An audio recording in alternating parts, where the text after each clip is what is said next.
د ویډیو ریکارډ کولو مقصد مې دا دی چې تاسو خبر شئ د میډیکل د هغه خبرو نه چې تاسو ته ناخبره یې. لکه زه به درله مثال تبه چک کول درکړم چې تبه څنګه چک کېږي. نو تاسو به وایئ چې یاره تبه چک کول خو ډېر ګران کار دی. نه، دا ډېر اسان کار دی. د دې دپاره چې کومه اله استعمالیږي ترمامیټر، نو دا په بازار کې په 30-40 روپۍ باندې په اسانۍ سره میلاویږي. 30-40 روپو څیز دی. راوایخله په کور کې تا ته څوک ووایي چې یاره زما خو د خولې ذایقه خرابه ده، وجود مې خوږیږي، نو ترمامیټر والا کېږده په ترخ کې یعنې بغل کې او 2-2.5 منټه پسې راواخله او ویې ګوره. نو ته به وایې چې یاره زه خو پې پوهېږم نه، نو ما پې پوهې کړې، مکمل مې پې پوهې کړې. داسې به پې پوهې شي چې بل ته به زده کړې. ته به وایې چې یاره دا خو ډېر اسان کار و، د اوسه پورې ما ته پته نه وه، نو پوهې کړی مې پې. ځکه چې زما مقصد دا دی چې تاسو ټایم بچت شي او پیسه هم بچت شي. صحیح ده؟ نو دا ویډیو وګورئ او زده. السلام علیکم ملګرو، څنګه یې؟ ښه ملګرو، نن خبره کوو په ترمامیټر باندې. ترمامیټر خو به تاسو کتلي، خو د دې د استعمال نه به نه یې خبر چې دا څنګه استعمالیږي. تاسو کله کتلي وي که نه چې ورشئ ډاکټر صاحب له ستاسو د خولې ذایقه خراب وي، وجود هم درد کوي، نو هغه تاسو ته ډومبې ترمامیټر درکړي. چې ترمامیټر درکړي نو ته وایي یاره دا د ژبې لاندې کېده. نو دا غلطي مه کوئ. د ژبې لاندې ترمامیټر مه ږدئ، ځکه چې کوم ټرانسمیټډ ډیزیز دي که نه، لکه مثال هیپاټایټس سی ده، تور زیړی، نو هغه که ته دا ترمامیټر د ژبې لاندې کېږدې یو انسان ته چې د هغه هیپاټایټس سی پازیټیو دی، تور زیړی دی، او بل یو نارمل انسان راغلو خو تبه ده او تا ورله د ژبې لاندې دا ورکړو، نو دا چې کوم تور زیړی دی دا تا هغه ته منتقل کړو. نو دا غلطي مه کوئ. دا د اصل طریقه دا ده چې یو ډاکټر صاحب له خو دا پکار دی چې دا په سپیرټ میتایل سره هر ټایم صفا کوي. مثال دی یو مریض لی ورکو، ورته وایي چې دا کېده ژبې لاندې، نو هغه ته پکار داسې دي چې یاره سپیرټ میتایل چې کوم دي هغې سره دا صفا کړي، چې صفا کړي بیا یې دوباره وله ورکړي بل مریض ته. خو لکه ښه خبره داسې ده چې یاره دا ترخ کې ورته وایي چې بس دا ترخ کې کېده، نو ترخ کې داسې ده چې د خطرۍ نه خبره بار ده. زه تاسو په دې پوهېږم چې یاره ډاکټر صاحب خو دا تاله درکړي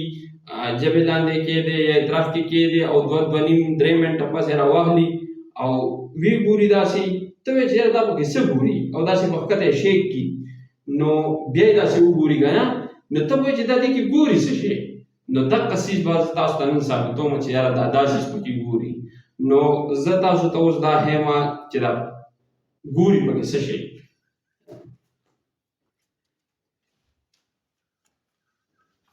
دې کې تاسو اوس وګورئ چې یاره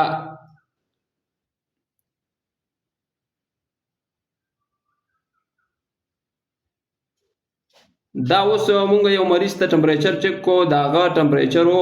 103. نو په دې کې که دا تاسو وګورئ نو ګوره دا 96 دی،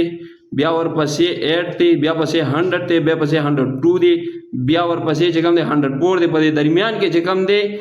لکه مثال اوس دا په 100 دی، نو ورپسې بیا 101 شو. نو 101 چې کوم دی دا نشته، خو هغه چې کوم ټاکې دی چې کوم ډاټ دی هغه داسې اوږد شانته دی، داسې لمبه ټایپ دی که نه. نو دا 101 شو، بیا 102 شو، بیا 103. نو دا چې دی ملګري چې کوم دی ټمپریچر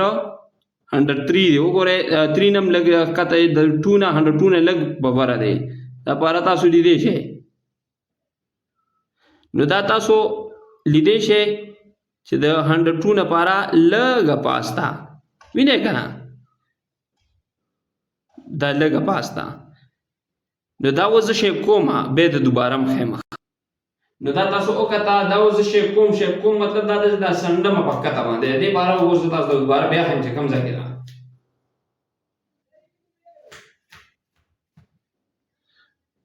دا اوس وینئ،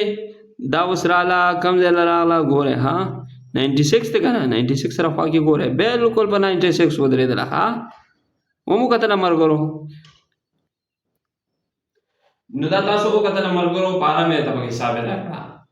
تاسو به دا سوچ کولو چې یاره دا ډاکټر صاحب پکې څه ګوري. لومبی چې مریض تقدیم نو داسې کي ښکته یې دغه کې شی کېږي، بیا یې داسې وګورئ چې دا پکې څه ګوري، او بیا مریض ته ورکړو چې کله یې ترې راواخلي هم داسې ویې ګوري، او بیا یې په ښکته داسې شیک ته وڅنډي، بیا ورته داسې وګوري چې یاره پاره ښکته لاړه که لاړه. نو دا پکې دا پاره ګوري. مقصد زما دا و چې دا تاسو دا مقصد باندې پوه شئ د دې چې یاره دا پکې څه ګوري، نو هغه پکې دا ګوري، دا پاره پکې ګوري، اپ ډاون پکې ګوري چې پاره ټمپریچر نه مخکې څومره وه چې مثال یو مریض ته کېښوده هغه ټایم کې څومره کوم ځای کې وپاره او چې کله یې مریض نه راواغستو او ریډي کړه ویې کتله چې یاره دا اوس کوم ځای کې ده نو هغه پکې دا باره ګوري صحیح شوه راځو د دې اصل مقصد ته دې کې چې کوم دی د 98.6 نه واخله دا نارمل باډي ټمپریچر چې کوم دی 98.6 98.6 دا نارمل ټمپریچر دی د انسان د باډي نو د دې نه واخله چې کله دا ټمپریچر د انسان وي معمولي غونته کې مثال د خولې ذایقې خرابه ده وجود یې درد کوي معمولي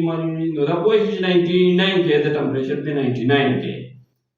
او چې کله مثال په یو مریض تاله رالو په شیورینګ کې رالو داسې ګړګوز یې والي او چې یاره زما خو یخني کېږي او بس یو بړستن راباندې راواچو کمبل هم راباندې راواچو یخني مې کېږي نو په دغه ټایم کې د ټمپریچر چې کوم دی دا 102 پلس دی مثال 102 دی 103 دی 104 کې هم کېدی شي نو په دغه ټایم کې چې تاسو له یو مریض راغی او دا تاسو ته ووایي چې یاره دا مسله ده ګړګوز یخني کېږي او بس وایي چې یاره ډاکټر صاحب ډېر زیات یخني مې کېږي نو پوه شئ د ټمپریچر دی 103 دی 102 دی هر څومره چې دی نو هغه به تاسو لاول په ترمامیټر باندې چیک کې ټمپریچر پس د هغې به څه وکړئ چې دلته به که مثال 103 وي 104 وي دلته به وکړئ کولډ سپنجینګ کولډ سپنجینګ هغه څیز دی چې د انسان ټمپریچر په ښکته راولي ډاون کوي څه شی دي هغه دا دي ساده خبره به درته زه وکړم چې مثال په خپو وتو د دې پړونه په ښکته به ورته اوبه واچئ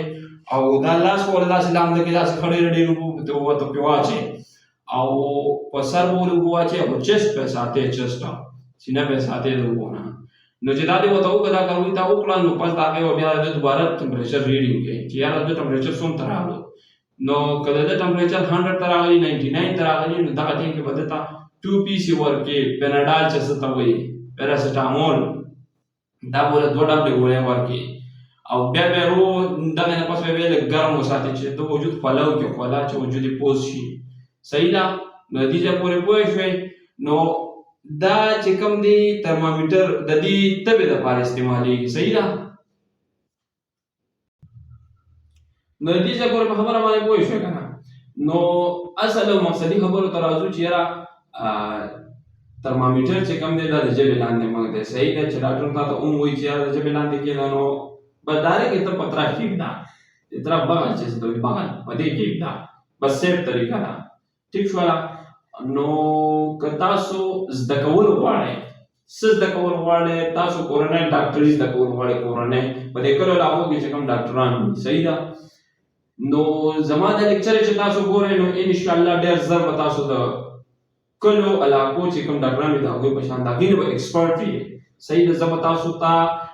ای وي انجکشن انټراوینیس کومه چې په رګ کې لګي د هغې انجکشن طریقه به درته ښیم IM انټرامسکولر په مټ باندې په